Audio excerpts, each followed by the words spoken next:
बच्चों आज हम जो कर रहे हैं वो हम कर रहे हैं स्टार्ट एक्सरसाइज 1.2।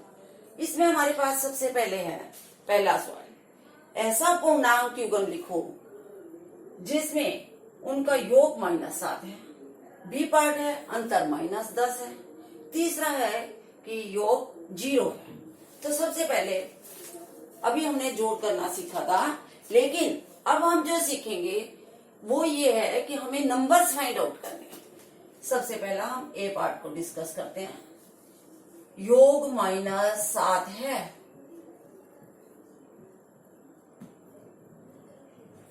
तो हम दो नंबर्स लेते हैं, पहला ए और दूसरा बी। हमेशा इनको हम ब्रैकेट्स में लेके चलते हैं। अब योग है, ये योग का साइन आ गया हमारे पास, इक्वल टू -7।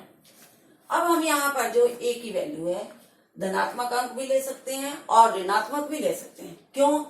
वो इसलिए कि इन्होंने पूर्णांक का है, पूर्णांक में धनात्मक और ऋणात्मक सभी अंक शामिल होते हैं। तो मैं इसमें सपोज करती हूँ, मैंने इसको ले लिया, ए को ले लिया, ठीक। अब मैं बी को क्या लूं? अब बी को क्या लेना पड़ेगा मुझे? अब हमें अपने माइंड से सोचना पड़ेगा। वो ये सोचना पड़ेगा कि बच्चों हमने ये किया था कि जब हम दो अंकों को जोड़ते हैं और सेम साइन हो तो वो क्या होती है, जुड़ जाती है। अब यहाँ पे 3 है हमारे पास, अब यहाँ पर हमारे पास है -7। अब एक अंक तो धनात्मक हो गया, दूसरे में भी अगर हम यहाँ पर धनात्मक अंक लेंगे तो वो क्या बन जाएगा, धनात्मक ही बन जाएगा, क्योंकि दोनों धनात्मक को जोड़ने से वो धनात्मक ही रहता है और उससे बड़ा बन जाता है। तो इसीलिए हमारा अब यहाँ पे पॉसिबिलिटी होगी हमारी क्या लेने की, ऋणात्मक। अब ऋणात्मक में अगर मैं 2 लेती हूँ तो इससे छोटा बन गया। जब मैं इसको छोटा लूंगी तो वो क्या बन जाएगा, हमारे पास जो बड़ा होता है वो चिन्ह लगना होता है, तो ये बन जाएगा 1। तो इसका मतलब ये पॉसिबिलिटी हमारे पास नहीं है। अब हम क्या करते हैं, हमें पॉसिबिलिटी यहां से सोचनी है कि यहाँ पर अगर ये ऋणात्मक है और एक को हमने, अब हम ये करते हैं, अब हम इसको हटा देते हैं। अब हम लेते हैं, ए को मैंने 3 लिया प्लस, अब क्योंकि यहाँ पर माइनस आ रहा है, हमने किया था कि अगर एक धनात्मक हो और एक ऋणात्मक हो तो या तो यहाँ पर ऋणात्मक आता है या हमारे पास धनात्मक आता है। लेकिन क्योंकि आंसर में कौन सा आता है, जो बड़ा होता है, तो इसका मतलब ये बड़ा होना चाहिए हमारे पास। बड़ा कौन सा होना चाहिए, ऋणात्मक।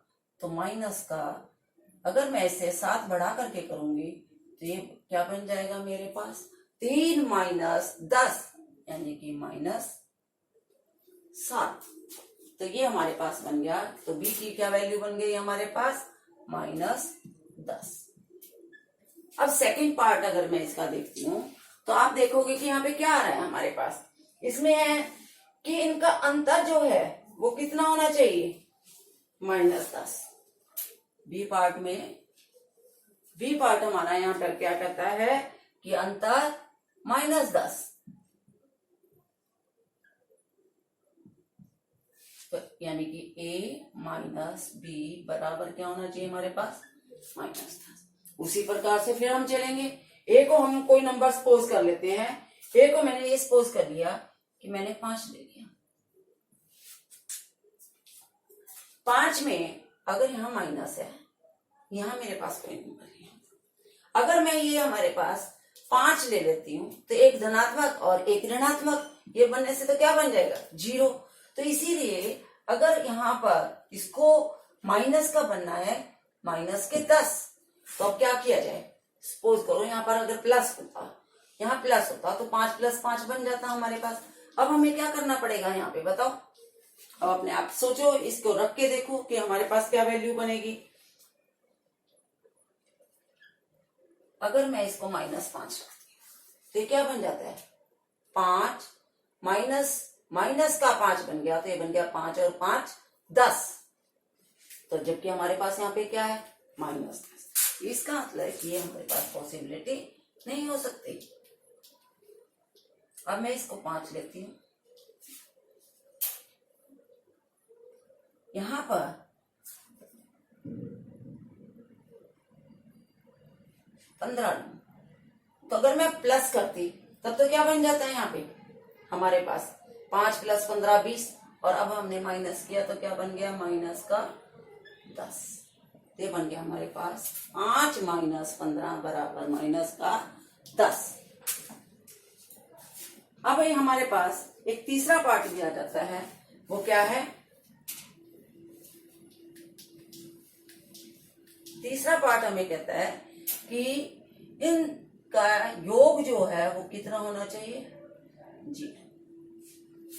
योग 0 कब होगा,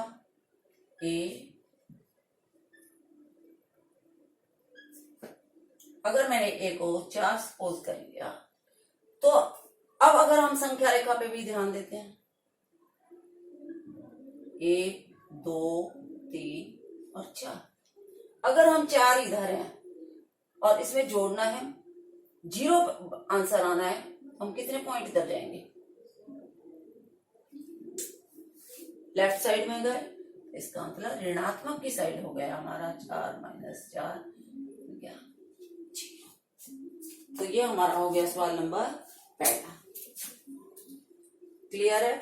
यदि कोई डाउट हो तो आप मेरे से कमेंट करके भी पूछ सकते हो।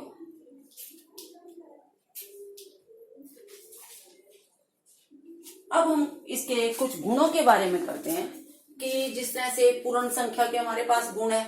क्या गुण है पूर्ण संख्या के, कि उसमें अगर 0 जोड़ें तो वही संख्या रहती है। पूर्ण संख्या के जैसे गुण है उसी प्रकार से पूर्णांक के भी हैं। सबसे पहले हम ये करते हैं 5 + 0 बराबर हमेशा क्या होता है, 5। इसी प्रकार 0 का मतलब 0 एक ऐसे पॉइंट जो एग्जिस्ट ही नहीं करता, तो हम इसको संख्या रेखा के ऊपर भी देख सकते हैं। अगर हम इसको चाहेंगे तो किसके ऊपर कैलकुलेट कर सकते हैं, 0 के ऊपर। 0 1 2 3 4 और 5, ये 5 पॉइंट है। अब हम इसमें 0 जोड़ेंगे तो ना तो हम बाई साइड गए और ना ही हम दाई साइड गए, तो 5 में 0 जोड़ेंगे तो हमेशा 5 ही रहेगा। 3 में 0 जोड़ेंगे तो हमेशा क्या रहेगा, 3। -3 में अगर हम जोड़ने लगे तब भी वही रहेगा, क्योंकि हमें ना तो बाई साइड जाना है ना दाई साइड। तो इस प्रकार जब 0 जोड़ने से वही संख्या रहती है तो हम कह सकते हैं कि 0 इसका योज्य तत्समक है। 0 योज्य तत्समक है।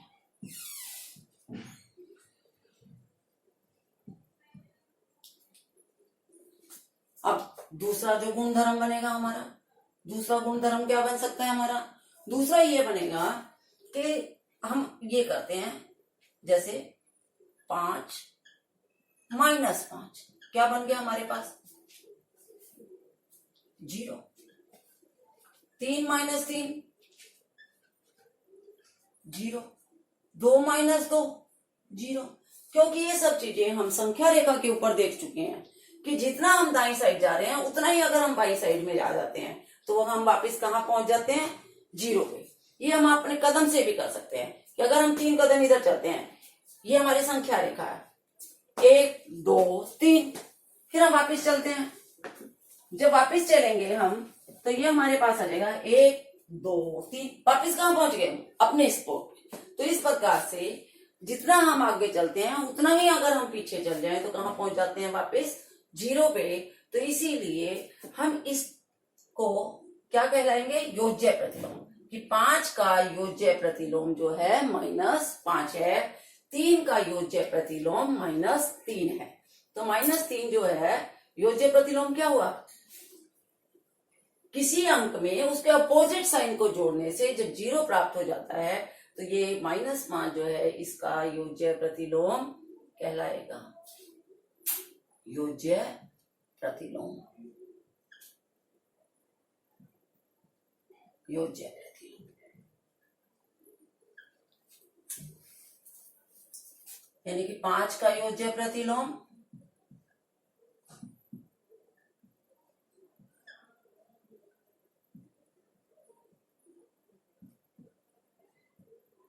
-5, -3 का योज्य प्रतिलोम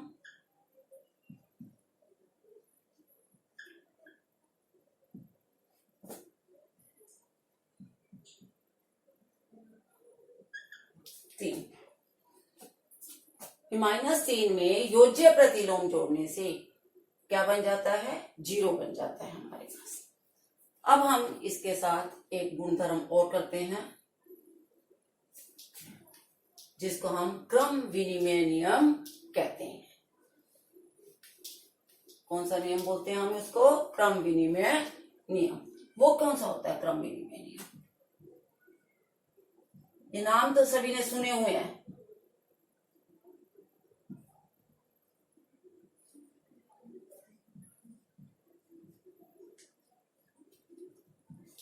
बताओ ये कहां से नाम सुने हुए हैं? क्योंकि जब हमने प्राकृतिक संख्या का चैप्टर किया था उसमें हमने ये सारे नियमों के बारे में किया था, उसमें भी यही नियम लागू थे हमारे पास। तो क्रम विनिमय नियम क्या है? क्रम विनिमय नियम हमारा ये कहता है कि अगर हमारे पास दो संख्याएं हैं, एक संख्या a है और एक b है, तो हम अगर इसको आगे पीछे करके भी जोड़ दें तो हमारे पास कोई चेंज नहीं होता। जैसे -3 + 2, इसका आंसर क्या है बच्चों, -1। इसी प्रकार जब हम जोड़ेंगे, इधर हमने 2 को पहले ले लिया और जब जोड़ने लगे -3 को बाद में लेंगे, तो इसका आंसर भी क्या है, -1। तो हमारे पास कोई चेंज नहीं आया इसके अंदर, क्योंकि दोनों के दोनों क्या रह गए हमारे पास, बराबर। क्या रह गए हमारे पास, बराबर। तो -1 बराबर -1। तो इससे हमें ये हुआ कि ये दोनों के दोनों ही बराबर है, कोई चेंज नहीं हुआ। तो ये इसके ऊपर योग में क्रम विनिमय नियम लागू होता है। लेकिन घटाने पर नहीं होता। a - b is not equal to b - a। ये भी आप एक नियम के कोई भी स्टेटमेंट लेके कर सकते हो।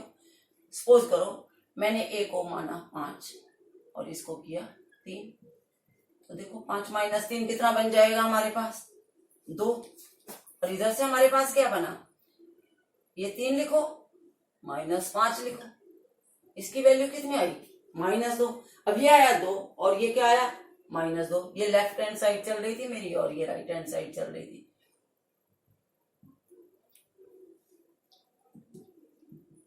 क्या 2 और -2 बराबर हैं? नहीं है। तो 2 बराबर नहीं है -2 के। तो इस क्रम विनिमय नियम इसके ऊपर लागू नहीं होता, घटाने के ऊपर, और योग के ऊपर क्रम विनिमय नियम लागू होता है। कि कोई डाउट किसी बच्चे को कि क्रम विनिमय, जैसा कि नाम से ही पता है, क्रम विनिमय एक्सचेंज कर देना, इसके सीक्वेंस को एक्सचेंज कर देना, पहले इस पद को दूसरे के स्थान पर और दूसरे को पहले पे कर दें, तो योग में कोई भी फर्क हमारे पास नहीं आता। अब इसके बाद हमें एक कुछ सम्स करते हैं, जैसे आपके पास है, इसमें कुछ भी ले लेते हैं, जरूरी नहीं है कि हम एक्सरसाइज के ही सम्स लें। इसमें हमारे पास कोई भी सम्स हो सकते हैं। जैसे हम लेते हैं -8 प्लस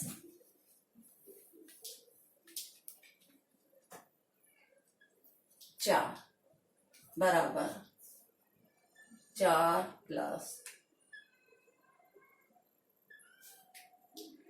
डैश। तो 4 प्लस डैश, अब डैश हमने खाली स्थान भरने हैं, इसमें है हमारे पास खाली स्थान भर।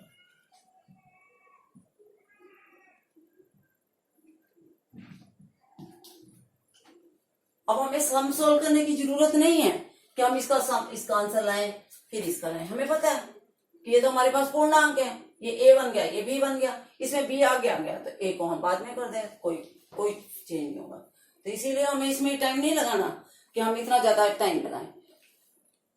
दूसरा हम लिख सकते हैं इसमें, जैसे पहला सवाल मैंने ये लिया, दूसरा जैसे अभी हमने योज्य तत्समक किया, तो उससे रिलेटेड भी हो सकता है मेरे पास -53 प्लस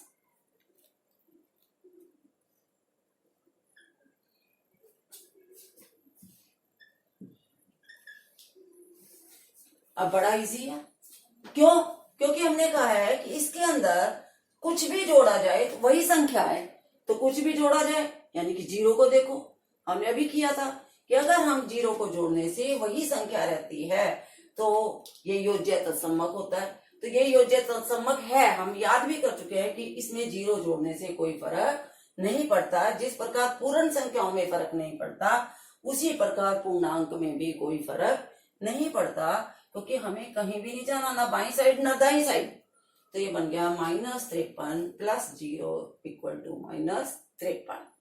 तो अगर हमने चारों की चारों स्टेटमेंट याद की हुई हैं, तो हमें कोई चेंज नहीं आएगा इसके अंदर कि जीरो जोड़ने से वही आता है। बस हमने एक पॉइंट ये याद कर लिया, जिसने पूर्ण संख्याओं में पता, हमें छोटी क्लासों में सीखा जीरो जोड़ने से वही आता है, तो वही सेम थिंग कि जीरो जोड़ने से वही आता है।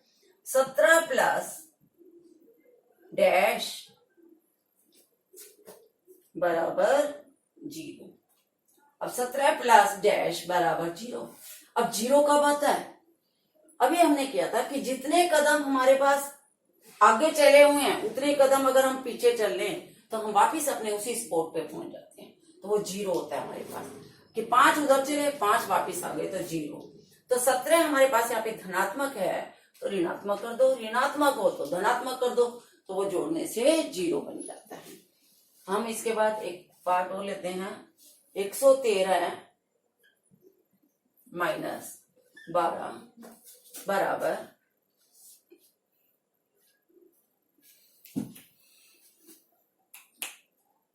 -12 प्लस डैश। ये क्या बन जाएगा हमारे पास? a plus b equal to b plus a, कि वही है हमारे पास, -12 है। यहाँ क्या बन जाएगा? 113। क्या बन जाएगा हमारे पास? 113।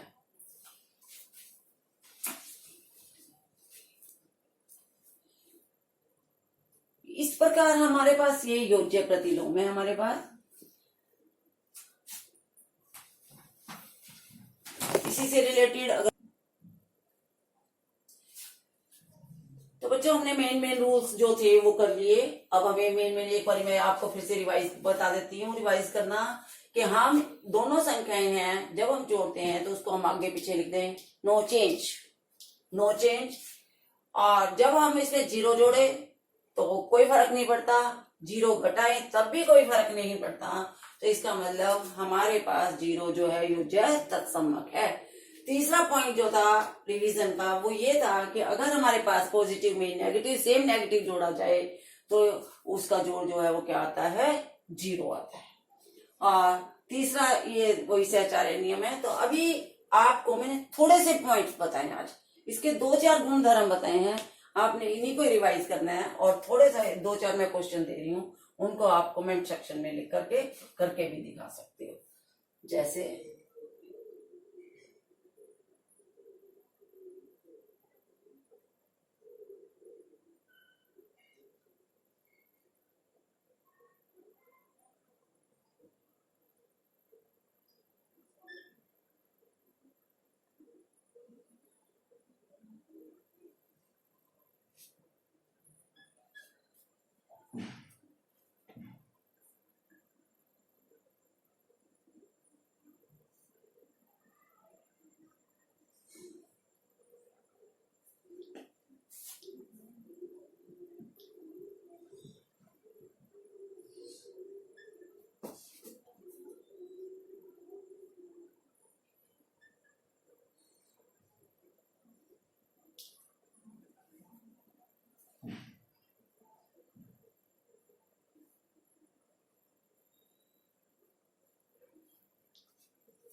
ओके ठीक है, बस इन्हीं को कंप्लीट कर।